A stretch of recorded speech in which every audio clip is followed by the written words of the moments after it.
আসসালামু আলাইকুম। আমার প্রাণপ্রিয় ছাত্রছাত্রীরা, তোমরা কেমন আছো? আলহামদুলিল্লাহ, আমি ভালো আছি। আমি মোহাম্মদ শরাফুদ্দিন, সহকারী অধ্যাপক, হিসাব বিজ্ঞান বিভাগ, মোহাম্মদপুর কেন্দ্রীয় কলেজ, ঢাকা। আজ আমি অ্যাকাউন্টিং ডিপার্টমেন্টের অনার্স থার্ড ইয়ারের একটি ক্লাস নেওয়ার জন্য উপস্থিত হয়েছি। আমার কোর্সের নাম হলো ফাইন্যান্সিয়াল ম্যানেজমেন্ট এবং আজকের আলোচ্য বিষয় হলো theory of capital structure. Theory of capital structure সম্পর্কিত অনেক আলাপ আলোচনা ইতিপূর্ব হয়েছে এবং অনেকগুলো অঙ্ক তোমাদেরকে করিয়েছি। আজ আমি ক্যাপিটাল স্ট্রাকচারের থিওরি রিলেটেড একটি সমস্যা তোমাদেরকে সমাধান করাবো।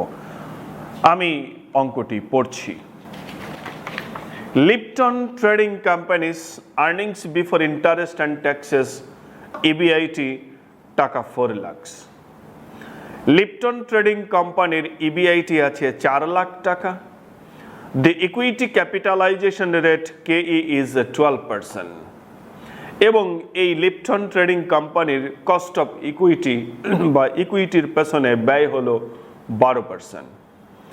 16% interest is on a bond involving A total interest of টাকা 1,60,000. আর এই প্রতিষ্ঠানের মধ্যে যে ঋণ আছে, এই ঋণের উপরে সুদ দিতে হয় 16%। সে ঋণের উপরে 16% সুদ দেওয়ার পর টোটাল সুদের পরিমাণ হলো 1,60,000 টাকা। The number of shares of the company is 10,000 এবং এই কোম্পানির শেয়ারের সংখ্যা হলো 10,000। রিকোয়ার্ড আমাকে সমাধান করতে হবে using NI approach, net income theory বা নেট ইনকাম অ্যাপ্রোচ এর সাহায্য নিয়ে। 1 নম্বরে বের করতে হবে total market value of share S, দ্বিতীয়তে টোটাল মার্কেট ভ্যালু অফ ডেপ্ট B, total market value of firm V, তারপর overall capitalization rate K0, market price per share P0, earnings per share EPS, তারপর ডিভিডেন্ড পার শেয়ার ডিপিএস, সর্বশেষ percentage of financial leverage.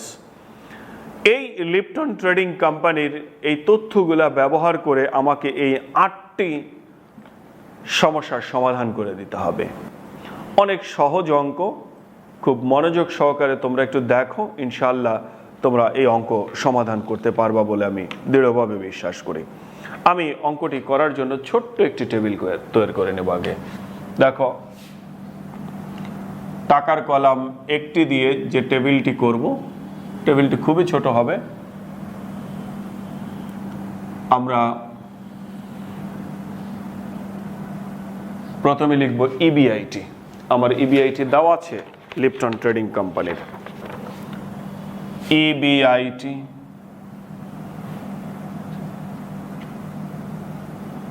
EBIT 4 lakh. EBIT থেকে আমরা minus করব interest. দেখো, ইন্টারেস্টের পরিমাণ আমার দেওয়া আছে 1,60,000 টাকা।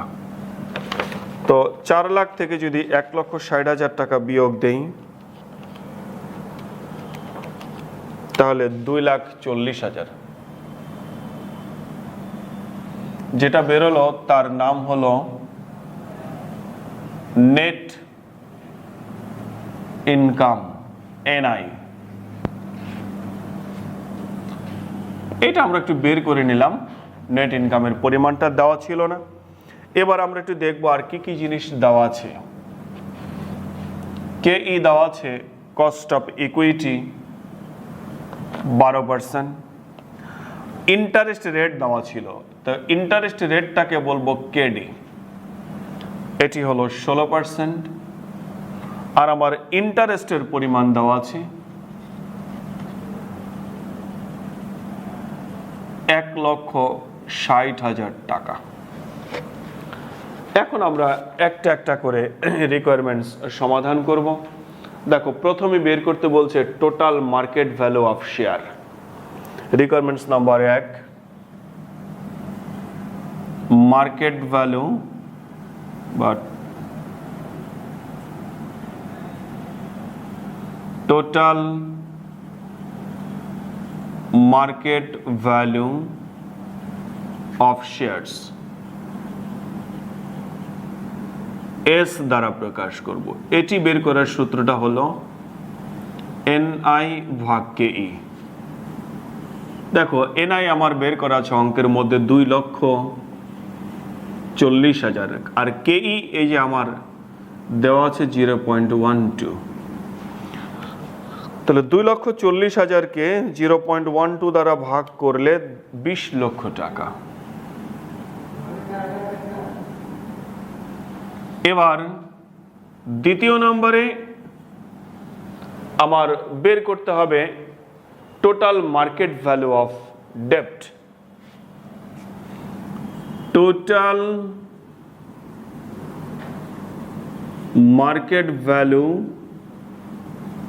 অফ ডেপ্ট বি দ্বারা প্রকাশ করব। এটি বের করার সূত্রটা হবে হলো ইন্টারেস্ট ভাগ কেডি। দেখো ইন্টারেস্ট আমার অঙ্কের মধ্যে এই যে লিখে রাখছি আমরা, দেয়া আছে 1,60,000 আর কেডি এই যে দেখো আমরা লিখে রাখছি 0.16। তাহলে 1,60,000 টাকাকে 0.16 দ্বারা ভাগ করলে 10 লাখ টাকা।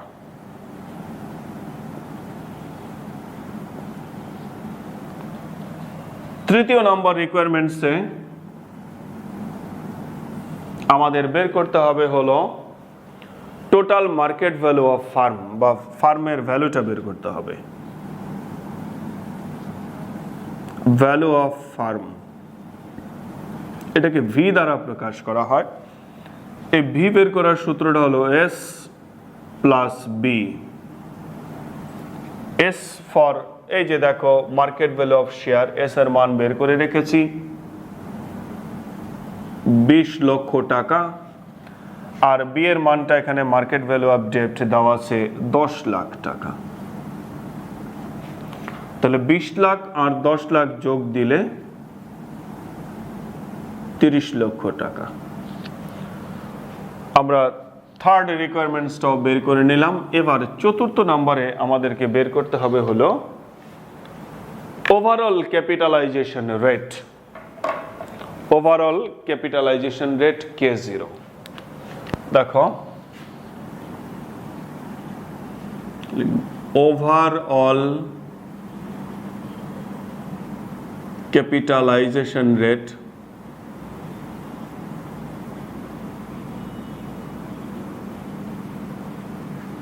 K0,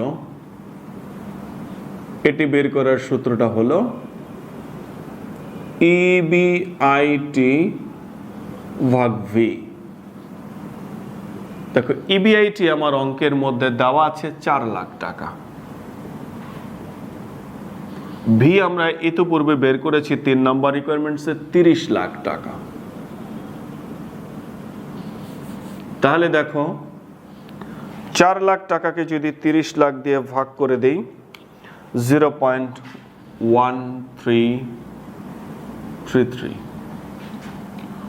পঞ্চম নম্বর রিকোয়ারমেন্টসে আমাদেরকে বের করতে হবে market price per share. Market price per share এটাকে P0 দ্বারা এখানে প্রকাশ করব। আমাদের P0 দিয়ে দেওয়া আছে। এটি বের করার সূত্রটা হলো S divided by number of share. দেখো এস এর মান আমরা 1 নাম্বার রিকোয়ারমেন্টসে বের করেছি 20 লক্ষ টাকা।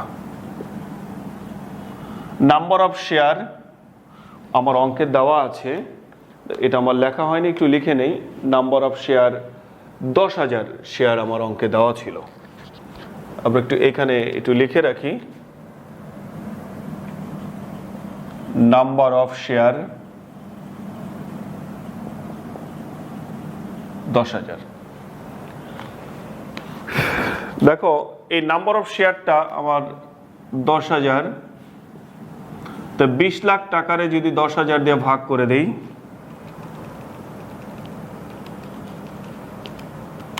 তাহলে এক একটি শেয়ারের দাম 200 টাকা। 6 নম্বর রিকোয়ারমেন্টসে বের করতে বলছে আর্নিং পার শেয়ার।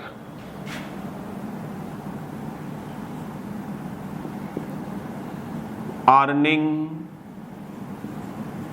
পার শেয়ার, আর্নিং পার শেয়ারটাকে আমরা বলবো EPS.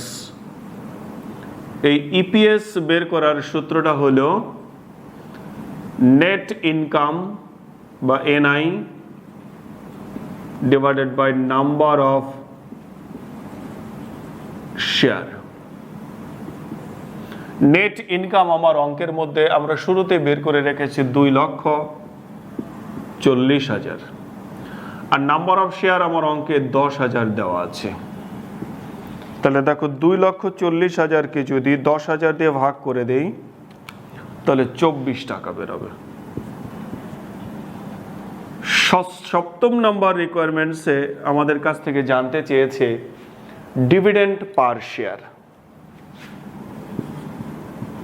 Dividend per share,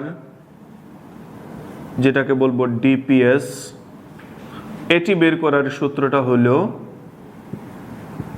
dividend divided by number of share. এখানে দেখো ডিভিডেন্ড দেওয়া নেই, ডিভিডেন্ড দেওয়া নেই। ডিভিডেন্ড দেওয়া না থাকলে আমরা ওই নেট ইনকামটিকে ডিভিডেন্ড হিসাবে গণ্য করব। নেট ইনকামকেই ডিভিডেন্ড হিসাবে গণ্য করব, তাই ডিভিডেন্ডের জায়গায় লিখব নেট ইনকামের 2,40,000 টাকা, আর নাম্বার অফ শেয়ার দেওয়া আছে 10,000 ভাগ করলে 24 টাকা। সর্বশেষ বলছে পার্সেন্টেজ অফ ফাইন্যান্সিয়াল লেভারেজ। দেখো রিকোয়ারমেন্টস নাম্বার 8 লিখব পার্সেন্টেজ অফ ফাইন্যান্সিয়াল লিভারেজ। এটি বের করার সূত্রটা হলো B divided by V into 100। দেখো বি এর মানটা আমরা বের করে রেখেছি রিকোয়ারমেন্টস 2 এর মধ্যে 10 লাখ, আর ভি এর মানটা রিকোয়ারমেন্টস 3 এ বের করেছি 30 লাখ ইন্টু 100। দেখো 10 লাখকে 30 লাখ দিয়ে ভাগ করে দিলাম, 100 দিয়ে গুণ করলাম, 33.33 %। ওকে প্রিয় ছাত্রছাত্রীরা, আমার সম্পূর্ণ অঙ্কটি এখানেই সমাধান করা শেষ হলো। তোমরা সবাই মনোযোগ সহকারে অঙ্কটি দেখে প্র্যাকটিস করবা। ছোট অঙ্ক কিন্তু অনেক ইম্পর্ট্যান্ট, পরীক্ষাতে আসে এই ধরনের অঙ্কগুলো।